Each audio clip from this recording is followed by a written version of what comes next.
यह सृष्टि ईश्वर की काव्य रचना है। यदि हम इस काव्य में दृष्टिपात करें तो यह ज्ञात होता है कि मधुमक्खी को मधु एकत्रित करने की प्रेरणा इसी काव्य से प्राप्त हुई है। चकोर का चांद को देखना, इसके पीछे भी इसी काव्य का एक आनंद दृष्टिगोचर हो रहा है। कोयल की पंचम तान एवं पपीहे की पीहू पीहू में उसके भीतर भी इस काव्य का एक उत्कृष्ट निदर्शन छिपा हुआ है।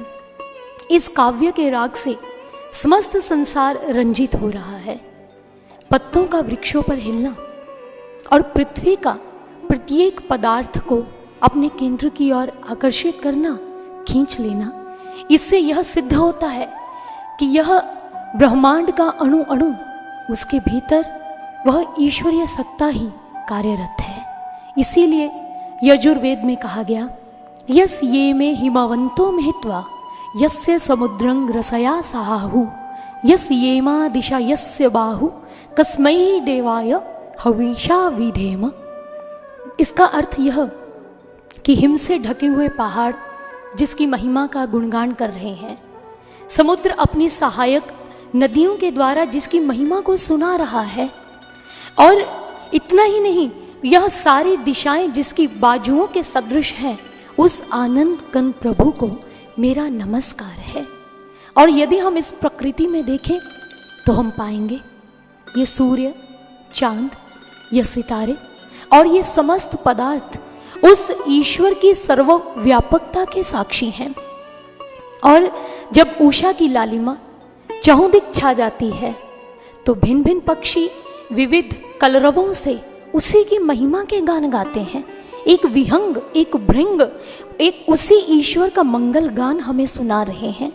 जिस प्रकार से एक योगी समाधि में निश्चेष्ट होकर ईश्वर की भक्ति में लवलीन हो जाता है, उसके ध्यान में निमग्न हो जाता है, ठीक उसी प्रकार से ये ऊंचे ऊंचे पर्वत अपने शीर्षों पर हिम की सफेद चादर से अपने शीर्षों को ढककर वो ध्यानावस्थित होकर अपने निर्माता की भक्ति में मौन भाव से खड़े हैं। जिस प्रकार से भक्त के नेत्रों से प्रभु के प्रेम में प्रेमाश्रु भी छलक पड़ते हैं भक्ति के वशीभूत होकर, ठीक उसी प्रकार से इन पर्वतों के मध्य से ये जो सरिताएं और नदियां प्रवाहित हो रही हैं, ये मात्र सरिताएं ही नहीं, ऐसा प्रतीत होता है मानो कि यह पर्वतों के हृदय से उस ईश्वर के प्रति भक्ति की धाराएं ही प्रस्फुटित हो रही हैं, प्रवाहित हो रही हैं। और यह सूर्य की प्रचंडता, ये चांद की शीतल ज्योत्सना, तारों का झिलमिल प्रकाश और हिमाच्छादित पर्वतमालाएं, ये कलकल करती हुई सरिताएं, ये बहते हुए झरने और सकल ब्रह्मांड का अणु अणु उस ईश्वर के मंगल गीत को सुना रहा है, उस ईश्वर की महिमा का गुणगान कर रहा है। और जब हम इस सुंदर से काव्य को देखते हैं, इस सृष्टि में निहारते हैं, तो मन में यह प्रश्न स्वतः ही उत्पन्न हो जाता है, उत्कंठा जन्म लेती है कि इस मनोरम सृष्टि को बनाने वाला कौन है, जिसने इसको इतना सुंदर और सौंदर्य से परिपूर्ण बनाया, वह इसका रचयिता कहाँ रहता है, उसका निवास कहाँ है, वो देखने में कैसा लगता है। इसी विषय में अथर्ववेद में कहा गया, यस्य भूमि प्रभा अंतरिक्ष मुतोदरम दिव्यं यश्चक्रे मूर्धानं तस्मै ज्येष्ठाय ब्रह्मणे नमः। अर्थात सत्य ज्ञान की परिचायक यह पृथ्वी जिसके चरण महान, जो इस विस्तृत अंतरिक्ष को रखता है निज उदर समान, शीर्ष तुल्य है जिसके सुशोभित यह नक्षत्र लोक द्युतिमान, भीतर स्थित उस जगदीश्वर को है अर्पित मेरा नम्र प्रणाम, है अर्पित मेरा नम्र प्रणाम। अथर्ववेद में यह सिद्ध किया गया कि वह ईश्वर कण कण में व्याप्त है। इस सारी सृष्टि को वह चलायमान रख रहा है एवं परिचालित भी कर रहा है। और इतना ही नहीं, वह परमेश्वर परम सत्ता हमारे हृदय में भी स्थित है, निवास कर रही है। परंतु विडंबना की बात यह है कि हम उस एक ईश्वर को अनेक समझ रहे हैं, उसको एक नहीं सिद्ध कर रहे, एक नहीं समझ रहे हैं, और इस कारण से हम उस एक महान सत्ता को भिन्न भिन्न खांचों में विभाजित कर डालते हैं। अपनी संकीर्ण और संकुचित विचारधारा के द्वारा उसको अलग अलग दायरों में बांटने का प्रयास करते हैं।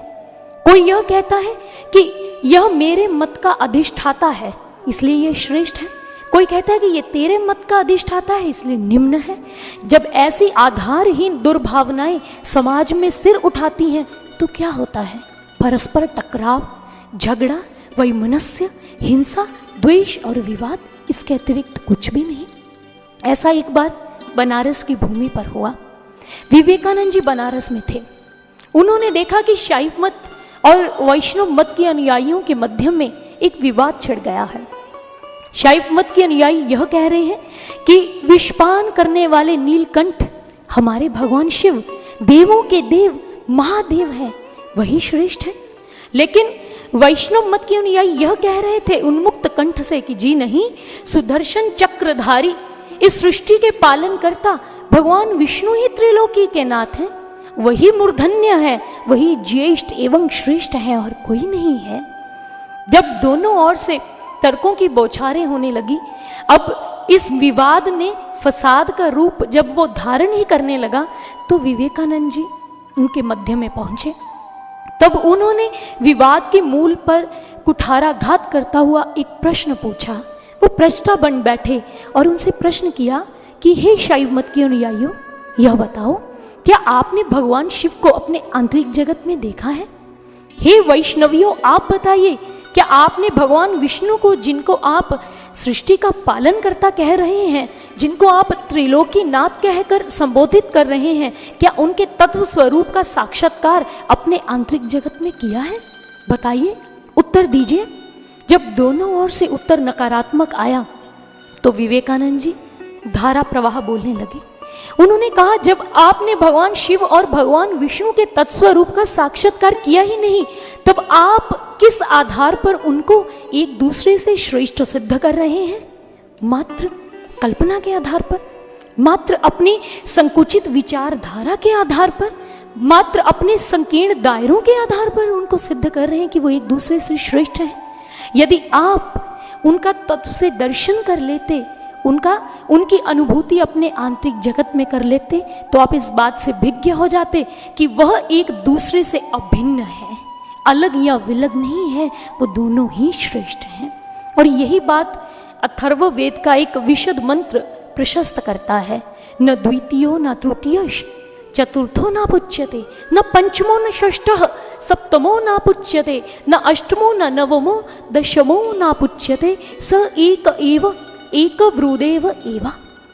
इसमें क्या कहा गया? अथर्ववेद में यह प्रमाणित किया गया कि आप उस ईश्वर को दूसरा, तीसरा या चौथा नहीं कह सकते हैं। वह परमात्मा पांचवा, छठा या सातवां भी नहीं है।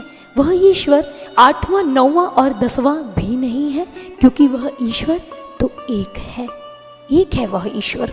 और यही बात हमारे महापुरुषों ने अन्य स्थान पर कही।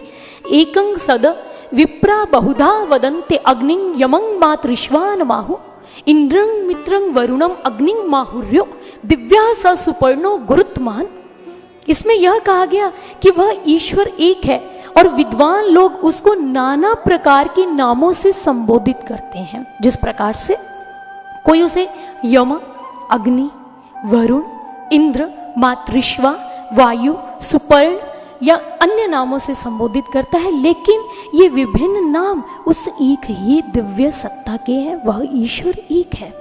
और जिस प्राणी ने, जिस जीवात्मा ने अपने घट में, अपने आंतरिक जगत में उस एक ईश्वर को जान लिया, पहचान लिया, तब उसके अंदर से यह भावनाएं प्रस्फुटित होकर बाहर निकली और उसने यह कहा, कौन फूलों में भरता रंग, सजाता कलियों में मुस्कान, सभी को देता नई उमंग, कौन कण कण में भरता प्राण, कौन है जग का मूलाधार, जिससे पाते सब पहचान, मूल शक्ति का स्रोत वह कौन, नित्य करता सारा विस्तार, मौन को मुखरित करता कौन, सृष्टि का करता नव श्रृंगार, कहाँ से सजते वन गिरिखंड, ये सरिता का कलकल गान, तनिक उसे पहचानो मीत, उसके प्रति बनो आस्थावान, जो है जीवन का संगीत, जो हम सबकी है पहचान। और सृजन लय और स्थिति सबका प्राण, हर क्षण करे उसका गुणगान, आओ हर क्षण करे उसका गुणगान। उसने यह कहा कि वह तो फूलों में मुस्कुरा रहा है, कलियों में सज रहा है, सभी के अंदर रंग भर रहा है, बेरंग जीवन को रंग से परिपूर्ण कर रहा है, वो तो कण कण में है, वो ऐसा है। उसने उसकी महिमा के विषय में ऐसा कह दिया। और एक बार इसी बात के साथ एक जुड़ी हुई बात सुनाना चाहूंगी। एक बार 3 भाषाविद थे, तीनों की भाषा अलग अलग है। एक हिंदी भाषी है, एक अंग्रेजी भाषी है, एक संस्कृत भाषा का ज्ञान रखता है। तीनों एक स्थान से गुजरे, उन्होंने फल की दुकान देखी और तीनों आपस में विचार करने लगे। अब हिंदी भाषी बोला मैं तरबूज खाऊंगा, जो संस्कृत भाषी था वो भी बीच में बोल पड़ा नैव नैव अहं तरबूजं खादिष्यामि। जो अंग्रेजी भाषी था उसने कहा आई विल ईट वाटरमेलन। उसने ऐसा कहा। अब तीनों के बीच में मध्यम एक विवाद छिड़ गया, झगड़े का रूप धारण कर लिया। लेकिन मुद्दा क्या था? एक तरबूज। और पास से ही एक विद्वान गुजर रहा था जिसको इन तीनों भाषाओं का ज्ञान था। उसने फल की दुकान से उस तरबूज को खरीदा, उसको लिया और तीनों के समक्ष एक एक तरबूज को रख दिया गया। अब तीनों बड़े प्रसन्न हैं क्योंकि उनको अपना मनवांछित फल मिल गया है। अब तीनों उसका आस्वादन करने लगे और झगड़ा समाप्त हो गया। और यह वही बात है जो विवेकानंद जी ने बनारस में उन मतों के अनुयायियों को समझाई कि वह ईश्वर एक है। झगड़ा तब तक है जब तक आपके पास दर्शन की कला नहीं है, जब तक आपके पास अनुभूति या साक्षात्कार नहीं है ईश्वर का, तब तक वह अनेक है, अन्यथा वह एक ही है। और इस एक को न जानने के कारण आज समाज में क्या हो रहा है? समाज दुर्दशा के कगार पर पहुंच चुका है। इस अंतरिक्ष की ओर यदि आप दृष्टिपात करें तो आप देखेंगे कि यह आकाश कमान सी छाती तान कर शरसंधान पर तुला हुआ है। इस धरा में अब प्रेम और सौहार्द की फसलें नहीं उगती हैं, अपितु यहाँ पर कपट और भ्रष्टाचार की कंटीली झाड़ियां ही चहुं और व्याप्त दिख रही हैं। अब इस धरा पर प्रेम की रसधारा प्रस्फुटित नहीं होती, यहाँ कोई प्रेम दृष्टिगोचर नहीं होता, अपितु यहाँ हिंसा और प्रतिहिंसा के भभकते हुए प्रचंड लावे ही बहते दिख रहे हैं। आज समाज की एक आधारभूत इकाई मानव, उसके हृदय में ईर्ष्या, द्वेष, वैमनस्य जैसी कुत्सित भावनाओं का बोलबाला हो रहा है। और एक वह मानव जिसके भीतर मानवीय गुण आज भी विद्यमान है, जो अपने समाज को उस ईश्वर के तुल्य, स्वर्ग तुल्य देखना चाहता है, जब ऐसे समाज की दुर्दशा को देखता है तो उसके मन से एक आर्तनाद निकलता है।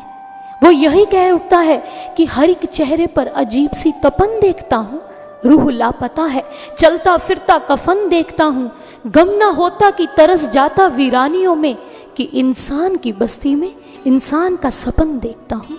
कि आज इंसान की बस्ती में इंसान दुर्लभ हो गया है, मानव नहीं दिखाई पड़ रहा। आज बहुत सारे मानव भी हैं, लेकिन मानवीय गुण जिसके भीतर विद्यमान है वो मानव दृष्टिगोचर नहीं हो रहा, वह दुर्लभ हो गया है। ये समाज की दशा उस एक को न जानने के कारण है। ऐसा इसलिए जिस प्रकार से एक त्रिशंकु है, उस त्रिशंकु में से जब सफेद किरण गुजरती है प्रकाश की, तो उसके एवज में सप्त रंगों की किरणें प्रस्फुटित हो जाती हैं। अब एक साधारण विचारधारा का जो मानव है, जिसके पास विज्ञान का ज्ञान नहीं, तो वह यह समझता है कि ये सातों रंग की जो किरणें हैं इनका स्रोत अलग अलग है, इनका जन्म अलग अलग भागों से हुआ है, अलग अलग मूल है इन सभी का। लेकिन जो विज्ञान से विज्ञ है वह यह समझता है और जानता है कि इन सातों रंगों की किरणों का जो स्रोत है वह एक है, क्योंकि ये सातों किरणें जो रंगों की प्रस्फुटित हुई, ये सफ़ेद किरण का विघटित स्वरूप मात्र ही है। ये उनका मूल वही सफ़ेद किरण है। ठीक यही बात भगवान श्री कृष्ण श्रीमद् भगवद गीता के 7वें अध्याय में अर्जुन को समझाते हैं। उन्होंने कहा मयि सर्वमिदं प्रोतं सूत्रे मणिगणा इव, कि हे अर्जुन, यह सारा जगत मुझ एक सूत्र में मणि के सदृश गुंथा हुआ है। यह मुझ में गुंथा है, मैं इसमें हूँ, कोई मुझसे परे नहीं है, कोई मुझसे विलग या अलग नहीं है। और यही बात सर जगदीश चंद्र बसु जी ने कही। सर जगदीश चंद्र बसु जी, जो हमारे भारत देश के एक उच्च कोटि के वैज्ञानिक हुए, वो जड़ और चेतन पदार्थों के ऊपर कुछ परीक्षण कर रहे थे और अपने इस परीक्षण को प्रदर्शित करने के लिए वह 10 मई सन 1901 में इंग्लैंड के रॉयल इंस्टीट्यूट में प्रस्तुत हुए और वहां पर कुछ वैज्ञानिकों के समक्ष एक संध्या में उन्होंने अपने परीक्षणों को प्रदर्शित भी किया। उन्होंने क्या किया, एक क्रिया को कुछ पदार्थों, धातुओं और पौधों और पशुओं के ऊपर दोहराया और जब उसको दोहराया गया तो सभी वैज्ञानिक यह देखकर विस्मय से भर उठे कि जो परिणाम तालिका के ऊपर ग्राफ बन रहा था, लगभग उसमें एक ही तरह के उतार और चढ़ाव दिखाई दे रहे थे। सभी पदार्थ एक ही तरह का व्यवहार, जो उनके अंदर व्यवहार में परिवर्तन आया था, वो दर्शा रहे थे। सभी वैज्ञानिक हतप्रभ रह गए। तब सर जगदीश चंद्र बसु जी ने बड़ी ही भावनात्मक पंक्तियों में यह कहा कि यह परीक्षण जो मैंने आपके समक्ष अभी दिखाया है, प्रदर्शित किया है, आपने भी इसको देखा और आज इस परीक्षण के द्वारा, इस अनुसंधान के माध्यम से मैं प्रकृति के उस गूढ़ रहस्य तक पहुंच पाया हूं जो आज से ठीक 3000 वर्ष पूर्व मेरे पूर्वजों, उन ऋषियों ने यह कहा था कि इस प्रकृति के कण कण में, जर्रे जर्रे में, पानी की लहरों में, सूर्य की किरणों में, सब जगह वह एक सत्ता विद्यमान है और जो इस परिवर्तनशील ब्रह्मांड में उस एक सत्ता को देख लेता है, उसका साक्षात्कार कर लेता है, उसी को शाश्वत सत्य की प्राप्ति होती है, अन्यथा और किसी को नहीं। अन्य किसी को वह सत्य प्राप्त हो ही नहीं सकता है। और यही बात भगवान श्री कृष्ण अर्जुन से भी कह रहे हैं कि जो इस ब्रह्म सूत्र का साक्षात्कार कर लेता है, तब उसको ये सारा विश्व एक दिव्य माला के सदृश जान पड़ता है और प्रत्येक प्राणी एक मणि के सदृश प्रतीत होता है। और फिर संकीर्ण दीवारें, ये खांचे, ये संकुचित विचारधारा, ये अनेकता की भावना जो हमारे भीतर होती है, उसकी दीवारें स्वतः ही ध्वस्त होनी शुरू हो जाती हैं और तब वसुधैव कुटुंबकम की भावना साकार हो जाती है। यही बात तो हमारे आर्ष ग्रंथों में भी कही गई, त्यक्तुक्तम खिलं वस्तु व्यवहारस्तदन्विता तस्मात् सर्वगतं ब्रह्म क्षीरे सर्पे रिवाखिले।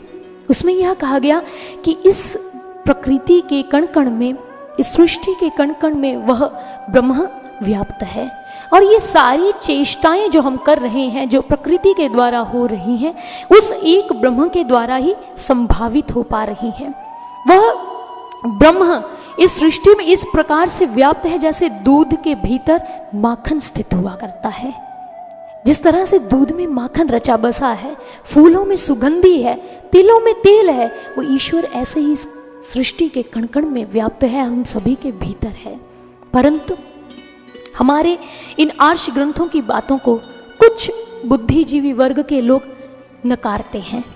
वो यह कहते हैं कि कोई ईश्वर नहीं है, हम ईश्वर के अस्तित्व का खंडन करते हैं, हम उसे नहीं स्वीकार करते कि उसकी सत्ता भी है। वो ऐसी बातें करते हैं। यह नहीं कि ये बातें आज हो रही हैं, आप 19वीं सदी में चलिए, 19वीं शताब्दी के उत्तरार्ध में यूरोप में अपने आप को नास्तिक कहलवाना फैशन का एक अंग बन गया था और तब वहां के प्रख्यात विद्वान और दार्शनिक उन्मुक्त कंठ से यह कह रहे थे कि ईश्वर का अस्तित्व नहीं है। वह ईश्वर के अस्तित्व का खंडन कर रहे थे और डंके की चोट पर यह बात प्रसारित एवं प्रचारित की जा रही थी कि ईश्वर मात्र कल्पना मूलक तथ्य है, वह एक मनोरचना है, इसके अतिरिक्त ईश्वर कुछ भी नहीं है। और निरीश्वरवाद की इस प्रचंड आंधी के भीतर बहुत बड़े बड़े दार्शनिक जैसे कि बर्ट्रैंड रसेल हुए, उन्होंने कहा कि शीघ्र ही वह ईश्वर आउट ऑफ फैशन होने वाला है। और इसी आंधी में, इसी चक्रवात में नीत्शे जैसे दार्शनिक और विद्वान ने भी यह कह दिया कि वह ईश्वर मर चुका है। जब यूरोप के लोगों ने यह सुना तब उन्होंने इस बात की बड़ी सराहना की और उन्होंने इसे बिग इवेंट का नाम दिया और इसकी खूब प्रशंसा की और इस तथ्य को स्वीकार भी कर लिया। और ये बात तब की नहीं, अब की भी है। आज भी विश्व में और हमारे भारत देश में ऐसी बहुत सारे मिशन और सोसाइटियां हैं जिनका लक्ष्य मानव के मन से ईश्वर शब्द का लोप कर देना है, मानव के मस्तिष्क से उस ईश्वर की छाप को धूमिल कर देना है। ऐसे ऐसे तर्क प्रस्तुत करने कि लोग अंधविश्वास करने लग जाएं कि हाँ ईश्वर है ही नहीं, उनका ईश्वर की सत्ता से विश्वास ही उठ जाए। और आज भी ऐसे बहुत सारे देशों में नागरिकों को बचपन से ही वाद की शिक्षा दी जाती है और उस देश में ऐसे साहित्य और पत्रिका ही दाखिल हो पाती हैं जो नास्तिकता के मापदंड पर खरे उतरते हैं। और उन लोगों का, उन देशों का और लोगों का एक ही लक्ष्य रहता है, नास्तिकता का आधिपत्य कैसे स्थापित हो सके, वो इसी कार्य में लगे हुए हैं। और ऐसे लोग ईश्वर के प्रति अभियोग मंडल बैठाते हैं, आक्षेप लगाते हैं। आक्षेप में क्या कहते हैं? गंधं सुवर्णे फलमेक्षु दंडे नाकारी पुष्पं खलु चंदनेषु विद्वान धनाडयो नृप दीर्घ जीवी धातुस्तदा कोपि न बुद्धि दो भूत। वो यह कहते हैं कि वह ईश्वर कैसा है भाई? उस ईश्वर ने स्वर्ण के अंदर सुगंधी नहीं भरी, उस ईश्वर ने ईख में फल नहीं लगाया। अरे वो कैसा बुद्धू ईश्वर है जिसने चंदन के पेड़ पर फूल नहीं लगाए, विद्वान व्यक्ति को धनहीन रखा, संपदा से संपन्न नहीं किया और राजा को सदैव अल्पायु ही रखा। क्या उस समय ईश्वर को बुद्धि देने वाला कोई नहीं था? ऐसे ऐसे आक्षेप लगाते हैं। और कार्ल मार्क्स की विचारधारा से प्रभावित लोग अक्सर यह बात कहते हैं, जैसे कार्ल मार्क्स ने उस समय में कही कि अगर ईश्वर है तो मेरी इस टेस्ट ट्यूब में प्रविष्ट कर जाए। दूसरे ही क्षण अपने मंतव्य को स्वतः ही काट दिया, खंडित कर दिया और कहा कि वह ईश्वर ही कैसा, यदि मेरी इस छोटी सी टेस्ट ट्यूब में वो समाहित हो जाए, प्रविष्ट हो जाए, तब वह अनंत कैसे हुआ, वह असीम कैसे हुआ? इसलिए ईश्वर नहीं है। और उन्होंने नास्तिकता का वर्ण कर लिया। भाई ये कैसा मापदंड है, ये कैसा आकलन कर रहे हैं आप?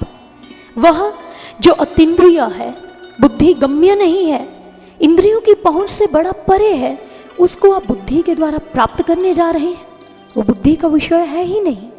इसी तरह से एक बार एक संत आगस्टाइन हुए।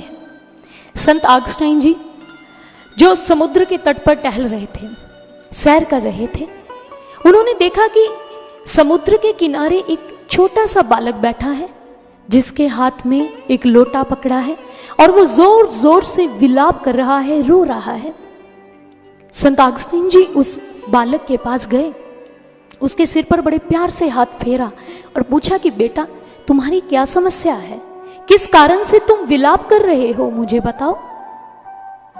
उस बालक ने कहा क्षमा कीजिएगा, मेरी समस्या का समाधान आप तो क्या कोई भी नहीं कर सकता है। आइंस्टाइन जी ने पुनः अपना प्रश्न दोहराया और कहा कि नहीं, तुम मुझे बताओ तो सही कि तुम्हारी समस्या क्या है, मैं उसका समाधान अवश्य करूंगा। तो उस छोटे से बालक ने कहा ठीक है, तब सुनिए, यह जो मेरे हाथ में आप छोटा सा लोटा देख रहे हैं, इस लघु से लोटे के भीतर मैं इस अनंत सागर की जलराशि को डालना चाहता हूँ। मैं चाहता हूँ कि इस लोटे के अंदर सागर का सारा जल समाहित हो जाए। क्या आप समाधान कर सकते हैं? आइंस्टाइन जी ढाका लगाकर हंस पड़े और कहने लगे मैं तो क्या विश्व का कोई समस्या का समाधान नहीं कर सकता है। अरे यह सागर तो इतना असीम और अनंत है और यह लोटा इतना छोटा है, यह पात्र इतना कम पड़ जाएगा उसके लिए, इसमें यह जल नहीं समा सकता। और वो वहां से चल दिए। चलते चलते आइंस्टाइन जी के मन में यह प्रश्न आया कि अरे आइंस्टाइन, तेरे अंदर भी तो यही विचार था, तू भी तो उस बालक की तरह ही तो जिद करके बैठा है, तर्क कर रहा है, बुद्धि रूपी छोटे से लोटे में उस असीम और अनंत ईश्वर को डालने का प्रयास कर रहा है। इसलिए ईश्वर तेरी पहुंच से परे है, इसलिए आज तक तुझे उस ईश्वर परम सत्ता का दर्शन प्राप्त नहीं हुआ है। इसलिए वह ईश्वर बुद्धि का विषय नहीं है, बुद्धि से अतीत परे है। कहते हैं कि बुद्धि के द्वारा तो इस सृष्टि में यदि कोई सृजन का कार्य करने जाए तो वो भी कई बार विध्वंस का रूप धारण कर लेता है, तो वो ईश्वर तो बड़ी दूर की बात है। आप दूर क्यों जाते हैं? टाइटैनिक की उदाहरण लीजिए। टाइटैनिक जहाज जिसका निर्माण सन 1912 ईस्वी में हुआ, उसके निर्माताओं ने एक विज्ञापन व्हाइट स्टार लाइन में यह बात कही, अहम बुद्धि से जड़ित होकर उनके निर्माताओं ने यह कहा कि यह टाइटैनिक जहाज जो बड़ी ही साधनों और तकनीकों के द्वारा अच्छा नमूना, एक अच्छा जहाज बनाया गया है, यह प्रलय का बेजोड़ उत्तर है, कभी नहीं डूब सकता है। और हम जानते हैं उनकी बुद्धि के सृजन ने क्या किया। जब टाइटैनिक समुद्री जहाज पहली बार समुद्र की अतल गहराइयों के बीच में उतरा, तब वह डूब गया। पहली यात्रा में ही टाइटैनिक डूब गया और अपने साथ हजारों यात्रियों को भी ले डूबा। काल का रूप धारण कर लिया उसने। जैसे एटम की खोज की गई सृजन के लिए, सृष्टि में कुछ अच्छा करने के लिए, लेकिन निस्संदेह उस एटम की खोज का जो हेतु था वह शुभ ही था। परंतु हुआ क्या, कालांतर में जब एटम से एटम बम बना दिया गया तो वही विध्वंसकारी रूप उसने इख्तियार कर लिया। विध्वंस का खेल तांडव उसने चारों ओर मचा दिया। ये क्या हुआ, बुद्धि ने क्या कर दिया। इसलिए वह ईश्वर, वह त्रिगुणातीत है। उस त्रिगुणातीत को आप गुणों की मंडी में उसका मोल भाव लगा रहे हैं। जो द्वंद्वातीत है उसको उस बुद्धि से तोल रहे हैं जो द्वंद्वों से विभाजित है। वह पूर्णत्व है, पूर्ण है। उस पूर्णत्व को आप अपूर्ण बुद्धि के झरोकों से उसका अवलोकन कर रहे हैं, उसको देख रहे हैं। वह ईश्वर जो अलौकिक है, उस अलौकिक परम सत्ता को आप लौकिक साधनों से प्राप्त करने का प्रयास कर रहे हैं। वह ईश्वर जो मानसिकता का विषय ही नहीं है, आप उसको मानसिक परिकल्पनाओं के द्वारा बांधने का प्रयास कर रहे हैं। कैसे प्राप्त करेंगे, प्राप्त कर ही नहीं सकते। और आपका परिणाम किस प्रकार से सम्यक और यथार्थ होगा, आपका आकलन गलत ही सिद्ध होगा। जैसे कि कार्ल मार्क्स ने कहा, और चार्वाक जैसे मत से, उनकी विचारधारा से अभिभूत लोग यह कहते हैं कि यह सृष्टि, अरे यह सृष्टि किसने बनाई, यह सृष्टि तो कुछ जड़ परमाणुओं का गठजोड़ है जो अपने आप आपस में मिल गए और ये स्वयं ही सृजित हो गई। इसको किसी ने नहीं बनाया और इस सृष्टि के बनाने के पीछे किसी भी नियंता या किसी भी परम सत्ता का कोई हाथ नहीं है, ये अपने आप बनी है। बात ठीक है। हम भी यह बात कहते हैं कि यह सृष्टि जड़ परमाणुओं के गठजोड़ का एक बड़ा अच्छा नमूना है, गठजोड़ से बनी है, सृजित हुई है। परंतु हमारे ऋषि इससे भी गहन तथ्य इसके साथ जोड़ देते हैं। वह कहते हैं कि इन परमाणुओं को जोड़ने वाला कौन है, एक चैतन्य सृष्टा है, चेतन शक्ति है। और यही बात फ्लिंट नामक एक विद्वान ने अपनी पुस्तक थीस्मम में कही। उन्होंने कहा कि आप एक प्रेस में चले जाएं, उस प्रेस में जाकर कुछ लोहे के अक्षरों को उठा लीजिए और उन लोहे के अक्षरों को ले जाकर कुछ कंपोजिटरों से यह कहिए कि इन अक्षरों को उछालते रहिए, उछालते रहिए। और कुछ देर के पश्चात आप क्या देखेंगे कि इन्होंने शेक्सपियर के नाटक का रूप धारण कर लिया है। हंसी की बात है, वो लोहे के अक्षर अपने आप शेक्सपियर के नाटक का रूप धारण नहीं कर सकते हैं। उसमें शेक्सपियर जैसे एक चेतन प्राणी की सत्ता भी प्रमाणित होती है। ठीक इसी तरह से जैसे कि प्रयोगशाला में आप हाइड्रोजन और ऑक्सीजन के परमाणुओं को ले जाइए, उन परमाणुओं को रखे रखिए कितने घंटों, कितने समय, कितने वर्ष, वो पानी नहीं बन सकते हैं। पानी बनाने का ये फॉर्मूला है, नियम है। पानी नहीं बनेगा। पानी तब बनेगा जब उनके मध्य में से एक शक्ति को गुजारा जाएगा, और वह शक्ति क्या है, विद्युत शक्ति है। जिस प्रकार से इस बल्ब का कार्य, एक बल्ब का कार्य प्रकाश देना है, हीटर का कार्य ऊष्मा प्रदान करना है। रेडियो से हम अच्छे अच्छे कार्यक्रमों को सुनते हैं, जो संगीत वहां से संप्रेषित होता है उसको भी श्रवण करते हैं, उसका कार्य संगीत सुनाना है। इन भिन्न भिन्न उपकरणों के पीछे एक शक्ति कार्य कर रही है, ये अपने आप कार्य नहीं कर सकते हैं, विद्युत शक्ति है इसके पीछे। ठीक इसी तरह से इस सृष्टि को बनाने के पीछे भी एक शक्ति है, परम सत्ता है। मैकब्राइट जो विज्ञान क्षेत्र से संबंधित वैज्ञानिक हैं, उन्होंने कहा, मैं बड़े दावे और विश्वास पूर्वक यह बात कह सकता हूं कि इस सृष्टि के, इस विश्व के परोक्ष में एक ऐसी चेतन सत्ता है जो इच्छा युक्त एवं ज्ञान युक्त है, और जिसके कारण ही ये सारी सृष्टि चलायमान है। इतना ही नहीं, एक अन्य वैज्ञानिक हुए ओलिंकर लॉज।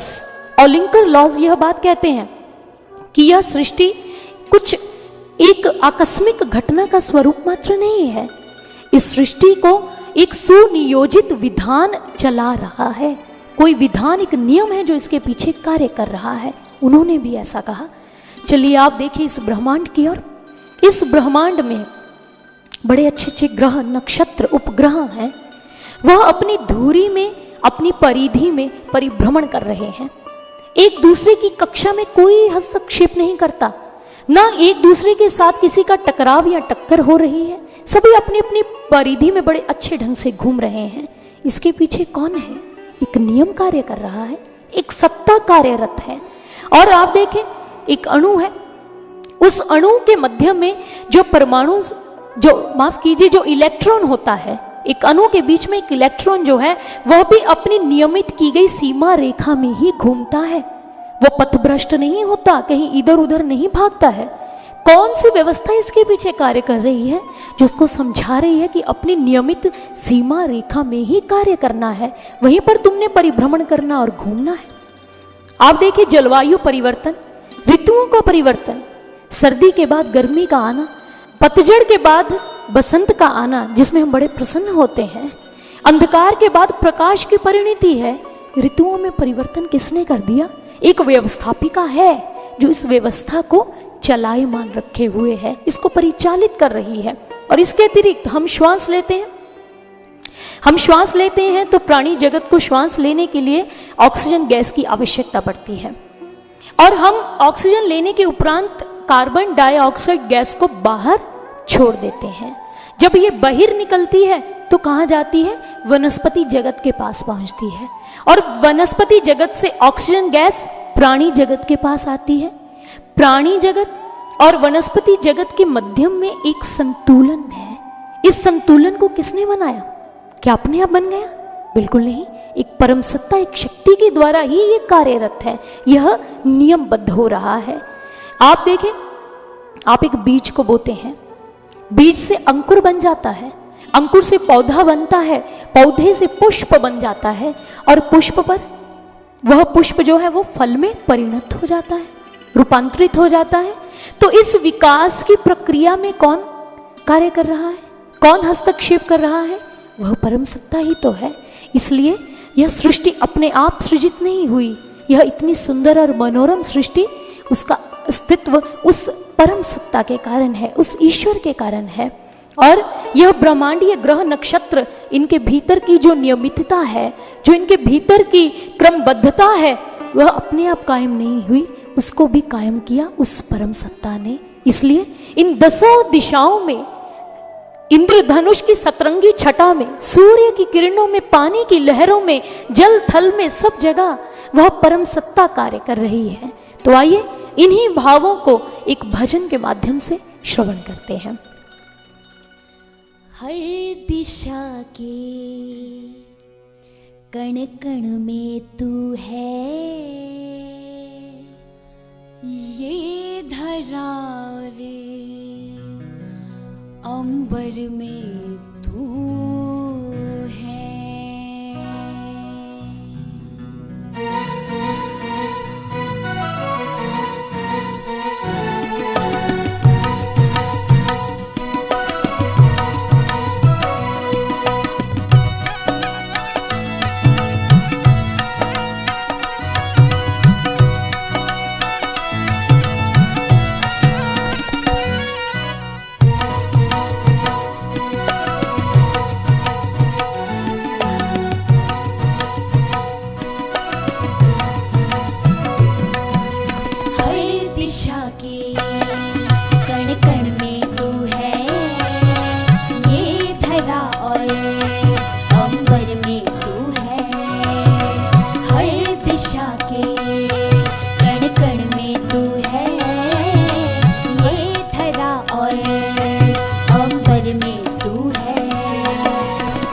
बादलों की ये बौछारें करती है क्या इशारे, बादलों की ये बौछारें करती है क्या इशारे।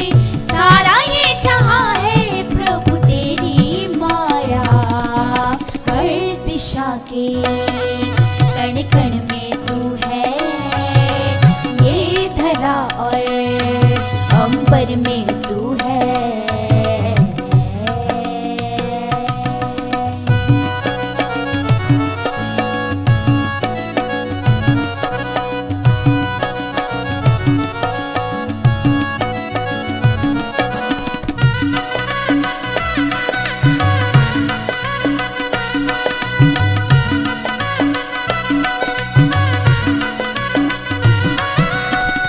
चांद सितारे ये उषा और हवाएं कहते हैं हमसे तुम कहाँ ना समाए।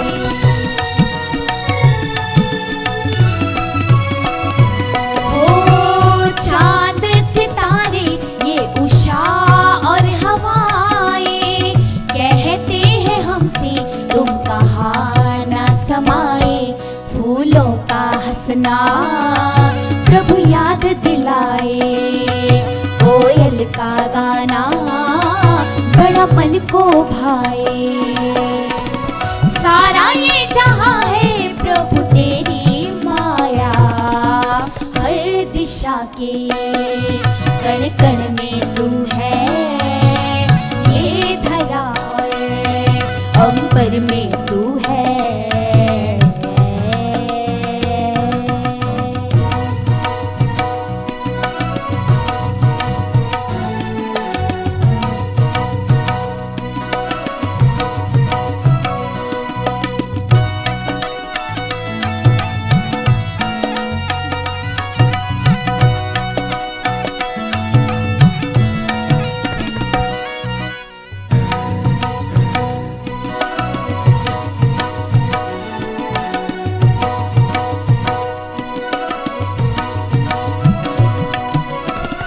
पर्वतों ने ओढ़ी है जो श्वेत छतरिया, तुमने बनाए है नदी और ये दरिया।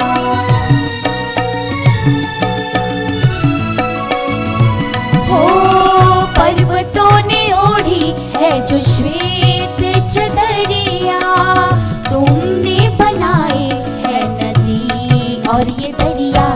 जब पतझड़ बीते मधुमास है आए, तुमने ये भगवन क्या खेल रचाए।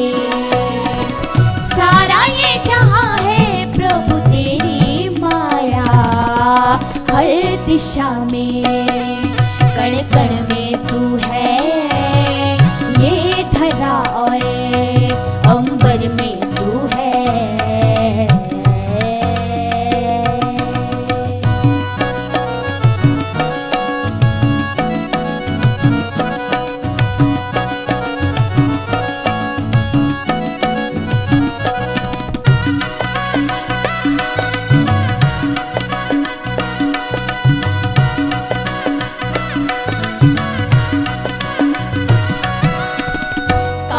रचना है प्रभु श्रेष्ठ ये तेरी, करती है वंदन प्रभु सांस ये मेरी।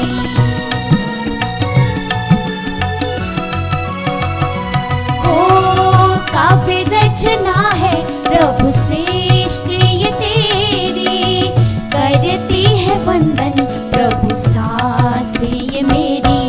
ये मानव तन भी प्रभु तेरा मंदिर, तुझे पा सकते हैं सब घट के अंदर। सारा ये जहां है प्रभु तेरी माया, हर दिशा में कण कण में तू है, ये धरा और अंबर में तू है। हर दिशा के कण कण में तू है, ये धरा और अंबर में तू है। बादलों के ये बौछारे करती है क्या इशारे, बादलों के ये बौछारे करती है क्या इशारे। सारा ये जहां है प्रभु तेरी माया, हर दिशा के कण कण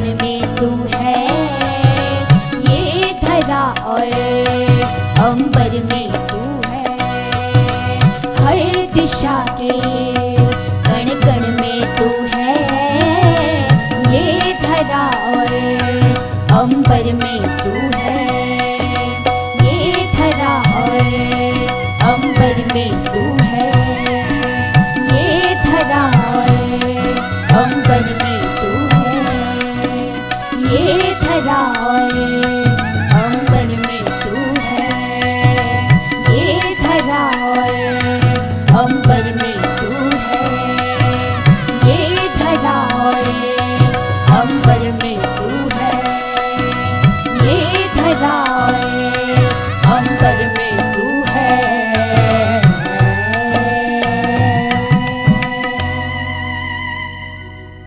तो हमने अभी एक भजन को श्रवण किया जिसमें यह सिद्ध किया गया कि कण कण में ईश्वर व्याप्त है, वह परम सत्ता कार्य कर रही है। और उस ईश्वर के पर्याय शब्द देखिए जो अक्सरा हम उस ईश्वर को संबोधित करने के लिए कहते हैं, अखिलेश, भाव अखिल का ईश, विश्वात्मा, भाव कि विश्व के अंतर्भूत स्थित आत्मा। और क्या कहते हैं उसको हम उसको कहते हैं सर्वव्यापी, जो सर्व कण कण में भाव, कण कण में व्याप्त एक सत्ता है, वह सर्वव्यापी है। मौलाना रूमी जी एक बात कहते हैं, बड़ी अच्छी बात। उन्होंने कहा कि आप देखें कुछ तितलियां हैं रंग बिरंगी, बड़ी सुंदर सी। वह तितलियां, उनका जन्म बसंत ऋतु में हुआ और झाड़े में उनको मृत्यु की प्राप्ति हो गई। अब वह तितली क्या जाने कि बीच के मौसम का आंकलन कैसा है, बीच के मौसम का क्या आनंद है, उस तितली को नहीं पता।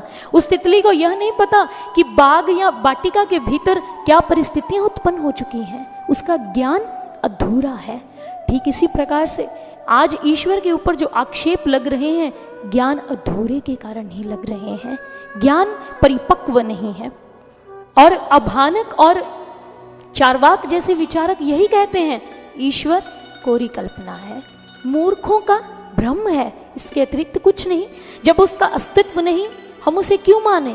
जब उसे देखा नहीं जा सकता तो हम उसे कैसे मान सकते हैं? ऐसी ऐसी बातें करते हैं। तो उनकी यह बातें कुएं के मेंढक की याद दिलाती हैं। वह कुएं का मेंढक जो कुएं में ही रहता है, कुएं के अतिरिक्त उसने कोई अन्य स्थान देखा ही नहीं अपने जीवन में, और संकीर्ण दायरे में बद्ध है। एक बार क्या हुआ, सागर का एक मेंढक कुएं में आ गया। अब नए मेहमान को देखकर कूप मंडूक के अंदर जिज्ञासा उत्पन्न हुई। यह जिज्ञासा कि यह कौन है, कहां से आया है। उसके पास भाग कर गया और पूछा, अरे भैया कहां से आए हो, नए लग रहे हो, कौन से स्थान से आए हो? सागर के मेंढक ने कहा, मैं सागर से आया हूं। उसने कहा, सागर? ये सागर किस बला का नाम है? सागर के मेंढक ने कहा, तुम नहीं जानते? अरे तुम परिचित नहीं, चलो मैं बताता हूं। वह सागर जो अनंत जलराशि का भंडार है, जो असीम है, उस सागर में बहुत जल है, बहुत बृहद है।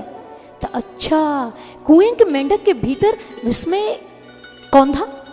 उसने फिर से प्रश्न किया कि इतना विशाल है वो सागर? उसने कहा, बिल्कुल। अच्छा तुम ठहरो। उसने अपने स्थान से कुछ दूरी पर एक छलांग लगाई और पूछा, क्या इतना बड़ा है तुम्हारा सागर? सागर के मेंढक ने कहा, अरे नहीं, इससे भी बड़ा है। अच्छा तुम ठहरो। उसने उस स्थान से अन्य स्थान तक एक और छलांग लगाई, क्या इतना विशाल है तुम्हारा सागर? उसने कहा, अरे नहीं नहीं, इससे भी अनंत विशाल है। अच्छा ठहरो ठहरो। उसने फिर उस स्थान से लेकर अन्य स्थान तक एक और छलांग लगाई, इतना विशाल है क्या? उसने कहा, नहीं बुद्धू, तुम्हारे कुएं जैसे करोड़ों कुएं उस सागर में समा जाएं, वो तो इतना विशाल और बृहद है। कुएं का मेंढक झल्ला उठा, क्रोध में आ गया, कहने लगा, तुम झूठ बोल रहे हो, ऐसी मनगढ़ंत बातें मेरे आगे प्रस्तुत किए जा रहे हो। अरे आज तक तो मैंने ना ऐसे सागर के विषयों में सुना है, ना ही कभी देखा है, इसलिए ऐसा सागर नहीं है। राम, उसने उसको ऐसा कहा। अब आप देखिए कि कोरे उपदेशों के द्वारा आप किसी के भी अस्तित्व को प्रमाणित नहीं कर सकते हैं। जैसे सागर का मेंढक कुएं के मेंढक के समक्ष सागर के अस्तित्व को प्रमाणित करने का प्रयास कर रहा था। एक बार एक छोटा सा बच्चा जो एक अपने घर में बने हुए बाग में पहुंचा, हाथ में एक छोटा सा बक्सा है और उस बक्से को 2 मिनट के लिए उसने खोला और फिर झट से बंद करके झटपट से अपनी माता के समक्ष पहुंच गया और जाकर कहा कि माँ देखो मैं तुम्हारे लिए इस बक्से में क्या लेकर आया हूँ। माँ ने बड़े प्रेम से पूछा, बेटा बताओ क्या लेकर आए हो। उस बच्चे ने कहा कि माँ देखो इसमें मैं ढलते हुए सूर्य का सौंदर्य, बड़ी शीतल पवन और फूलों की सुगंधी बाग से बंद करके लाया हूँ, मैं दिखाऊं। माँ ने कहा हाँ दिखाओ। तब उसने बक्से के ढक्कन को खोला तो उसके अंदर कुछ भी नहीं था, वो बक्सा खाली था, रिक्त था। माँ हंस पड़ी। माँ ने अपने बेटे को समझाने का प्रयास किया कि बेटा अरे सुगंधी को और जो पवन है या बाग बगीचे की जो सुंदर मनोरम दृश्य है उसको इस बक्से में बंद नहीं किया जा सकता।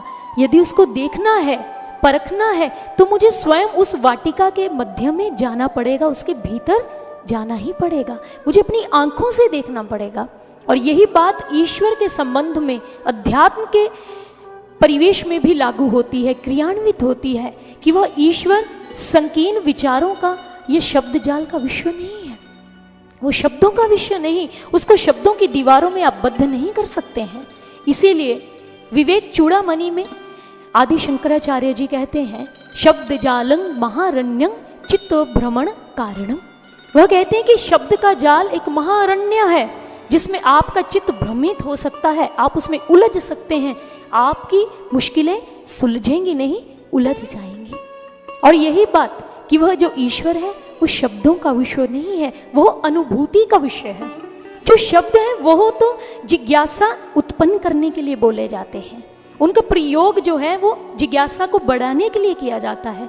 ठीक उसी प्रकार से जैसे आपको भूख लगी हो और भोजन की बातें करने से आपकी भूख को बढ़ावा दिया जा सकता है, भूख को और बढ़ाया जा सकता है, लेकिन उसको शांत नहीं किया जा सकता। भूख तभी शांत होगी जब आप भोजन को स्वतः ही ग्रहण करेंगे। ठीक इसी प्रकार से वो ईश्वर शब्दों का नहीं, कोरे उपदेशों का नहीं, वह निजी अनुभव का विषय है, उसका अस्तित्व तभी प्रमाणित हो सकता है।